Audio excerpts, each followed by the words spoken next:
So Amy, welcome back to Sweden. Thank you. It's been 10 years since your last show here in Stockholm, and we're delighted to have you back, and also that you could come in person. Thank you. Yes, I feel very fortunate in many ways to be here.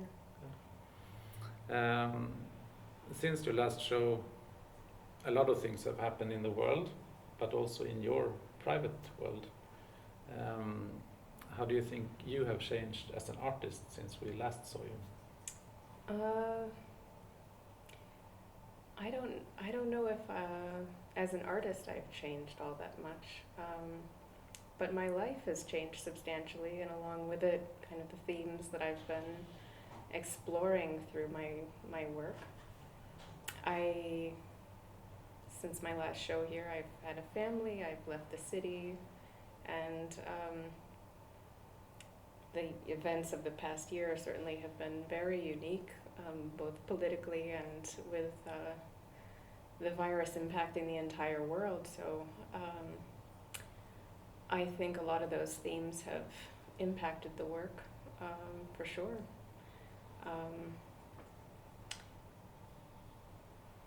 But looking at your work, you can't help but thinking that it's based upon your own personal experiences in some way. Yes. No, I think a lot of the themes have evolved to include more family life and my own experience as a mother and a parent and living in a community of people. Mm. So you moved from Brooklyn in New York and upstate? Yeah, to upstate, to a small town. Exactly, to a more suburban setting, and I have 2 children now, so and I made a studio on my property, so I can walk out my front door and there's my workspace, so yeah. Mm. But how to say, do you find your imagery in your close surroundings, or is it made up? It's all fictionalized, but definitely based on my own experiences and observations. I've had different times where I've worried that I might run out of ideas, but life keeps happening. Mm. I keep seeing things, and my list of things, images that I want to make just gets longer and longer. So yeah, there's no shortage of inspiration. Tell me about that list. How does that work?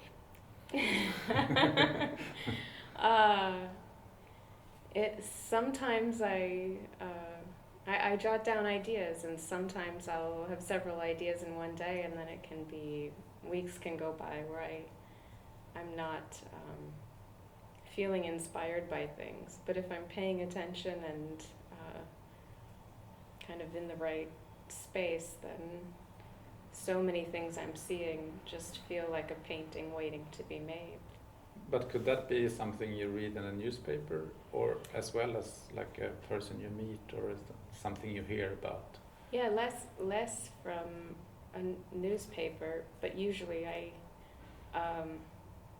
if I'm reading a short story or something, or watching something, then I'll realize I've missed the past few pages, and I've been transported to my own world because I've made my own association that connects with my own experience, and that usually leads to an image that I want to try to develop. Or I might be with friends or my own family, or witness something of my friends or other kids playing, and it just feels meaningful for some reason, and I feel compelled to find an image to represent that scene. So it's not the image you see, it's more the story or the narrative. Yeah, I might get a feeling, or there might be a moment or a situation expressed, and then I can take that into the studio and make it my own, with kind of trying to get at that feeling 3-dimensionally in this miniature world that I use. And sometimes I can arrive at something quite different than what I was aiming for, but it still gives it the same feeling. And sometimes I can't find it at all. They just kind of, it's just frustrating, like I'm an adult playing with toys, but Yeah. yeah. But yeah, we can talk a little bit about the process, because you make these models, and how does the like a show begin, or maybe just a painting? It's a process, like half of it is building models and half of it is painting, or It something is. like that. Yeah, it's something like that. I begin with an idea of an image that I want to make, and I use the miniatures to try and physically recreate this idea in the real world, so that I can light it and observe it and turn it into something that's visually interesting in 2 dimensions, so I can see it from all angles, and also get a bit of distance from the scene, almost like you have distance from a stage, whereas if we're in a room, you can't kind of remove one of the walls and view it from afar.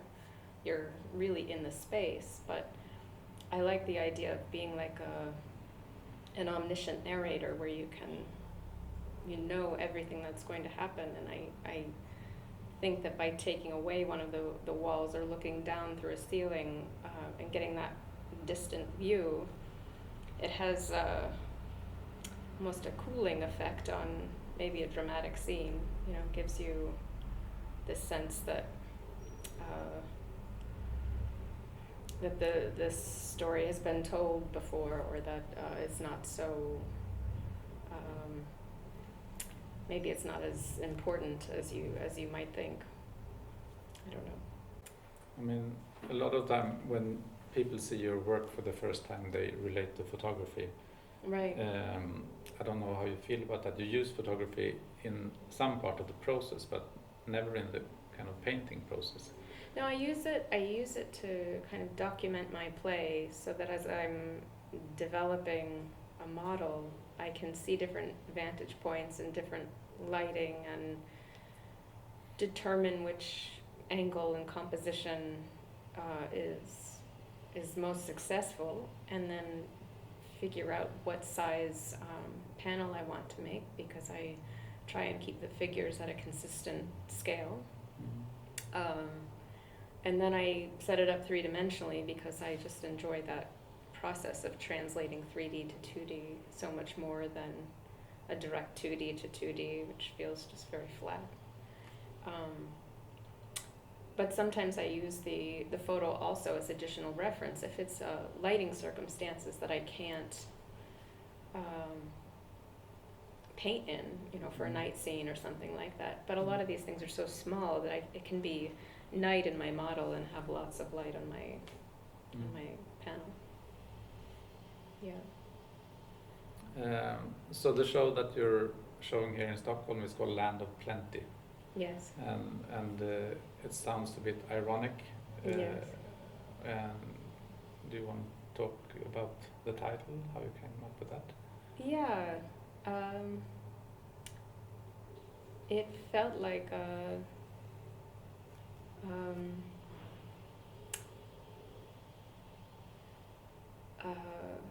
a year of political struggle, and also personal struggle, being at home, trying to balance this work-life mix, and the title is definitely a bit ironic, but hopefully the work and the title captures the kind of the space between the ideal and being set up for so much potential, whether it's personally in a marriage, or as a parent, or in your job, or as a country, and then how it can fall short and you can't quite meet those expectations, or facing the disappointment of things gone wrong. When we install it here, it's like 2 rooms, and one room is the domestic scenes, and one room is the more public scenes. Yes. But it's also, I feel, a bit the way you seem to work, that you switch between those kind of worlds. Yes. Yeah, I'm not sure that I make such a strong distinction between the two, but I think it's an interesting way to present the work, and I appreciate it being presented that way. But for me, there's this, I'm working at home and I have this family life, and but at the same time, listening to podcasts and the news and processing all of this in a personal way. So the work definitely represents both sides. But in a way, it's the even in the public scenes, it's kind of the private life in the public space. That's so true. Where you are the most vulnerable or most private, like at the doctor's office or That's true. places like That's true. Yes. Yeah. There's a text written for the show by Annika Norlin, and she points out. First, she says that it's about people watching, and I know that you agree in some sense that you're an observer. Yes, definitely. Yeah, I enjoy watching people and kind of noting behaviors, and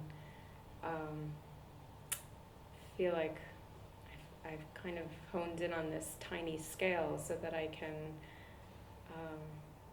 I'm just so naturally detail oriented, but it makes it so that it's about kind of the space between people and the gestures between people, and kind of from a distance. So it takes out this level of detail about like the pattern on someone's shirt or exactly their t-shirt, and just kind of gets it down to kind of the narrative between people. And that's something she talks about with watching people in a coffee shop or something like that. Yeah. She mentioned the Espresso House, which is a Swedish coffee Yeah, chain I wasn't that you familiar don't have with in it first. the States, but I guess it's like Starbucks. I'm sure. Something like that. Yes. So we have our own American brands that are just Swedish. It's refreshing. Yeah. But she also talks a little bit, or the text is about kind of looking back and being able to grasp the moment after it's happened, or not being able to grasp it while it's happening. Right. And that's also touches something that I think is important in your work.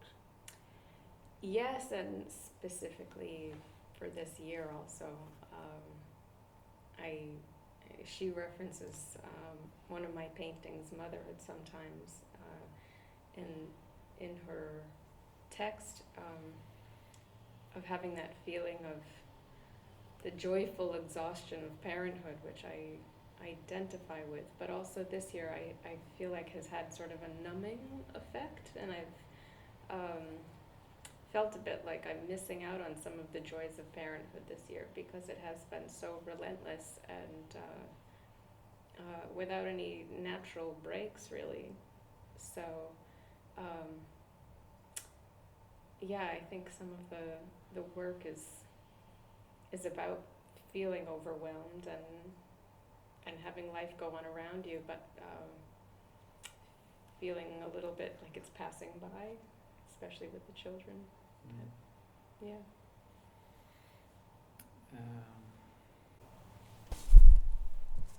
There are two paintings in the show with a camp, a day scene and a night scene. They are a bit different from the other works, with no figures and a bit more like a dream or a fantasy of something. Yeah. I think. What were your thoughts about those paintings? Those are the two paintings I have the hardest time talking about.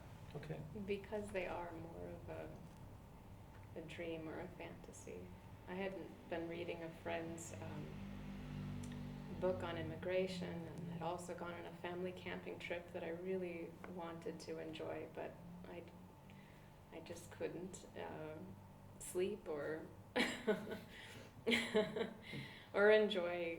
It was just so much work for everyone else's fun, and to have no sleep and noise all around, and just thinking about people living lives in tents, and then also at the same time all of these extremist groups gathering who knows where, online, or just coming together in places, just thinking about extreme factions coming together. So the work is more of a synthesis of all of those things. And the one that's daylight is very colorful, and it has a, you know, I think you mentioned maybe it's Girl Scouts or right, but it also feels a bit paranoid, like they're clustered so close together in the middle of nowhere, and you have to wonder why.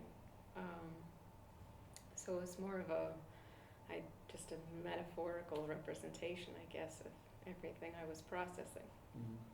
Yeah.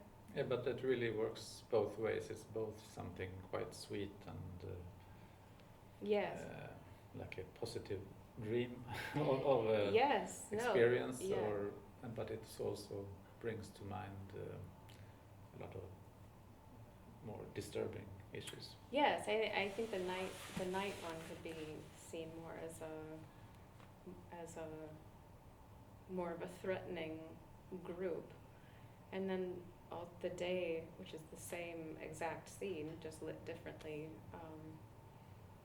could be seen much more positively. And there were a lot of positive things also that I've experienced, getting closer to friends and relying more on local families on my street for social interaction and fun for my kids, and there are a lot of different interpretations that you can funnel it through. Yeah. So I have a final question for you. Okay. The big question. No, but I was just wondering what keeps you going as an artist. What makes you want to go up each morning to do the things you do? It's not an easy question to answer. I've always made work and felt a strong need to make images and to kind of translate my experience into images to share with other people. And I guess I didn't appreciate how important it was until this year, when it felt like it might be taken away a little bit. I have, even when I had children, I was back in my studio within a couple of weeks. But then with my family home, and I kind of was being told, you have a different role now. You have to help supervise the online learning and 3 meals a day for everyone, and preschool, and it was a lot on my plate, and making art felt like a real luxury. But I quickly learned it was a necessity just as a human being, and to have my own time to kind of process everything and decide what was meaningful and interesting, and what lessons could be learned from this whole experience. It gave me a real reason to observe and be a good mother and human being, I guess. Yeah. Yep. That's great. Thank you. Thank you for doing it. Yes, thank you. And thank you for coming back to us here in Stockholm, and hope to see you soon again. Thank you. Thanks, Thank you. Magnus.